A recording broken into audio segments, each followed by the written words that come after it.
Hello guys, আসসালামু আলাইকুম। তোমরা সবাই কেমন আছো? তো কালকে আমার বন্ধু মৌখালিকে এটা কি করলো? তো গাইস চলো তাহলে পুরো বিষয়টা তোমাদের গোড়ায় থেকেই বলি। তো গাইস কালকে আমার বন্ধুরা বলছিল মৌখালি যাবে, সেই জন্য আমি আর আমার বন্ধুরা রাস্তায় চলে আসলাম। তারপরে রাস্তায় আসার পর বাইকে করে চারজন মৌখালি যাওয়ার জন্য রওনা দিলাম। অনেকক্ষণ বাইক জার্নি করে মৌখালি চলে আসলাম। তারপরে বাইক থেকে নেমে বাইকটা সাইড করে ব্রিজের দিকে চলে আসলাম ভিডিও করার জন্য। ভিডিও করার জন্য আমার বন্ধুরা কি করছে দেখো, একজনের জামা ঠিক করছে আর একজনের চুল ঠিক করছে।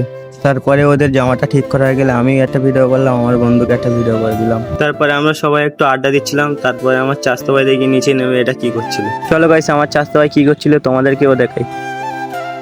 एक बार धोखा खा चुका हूँ, दोबारा नहीं। पहचाना उसको? टेढ़ा हूँ।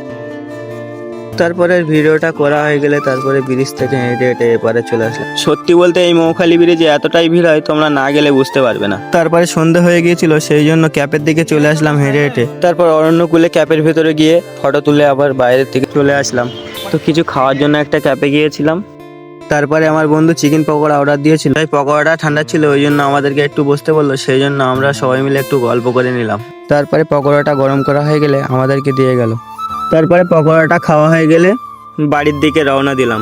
আজকের ব্লগটা এতটুকুই, আবার দেখা হচ্ছে তোমাদের সাথে নেক্সট ব্লগে।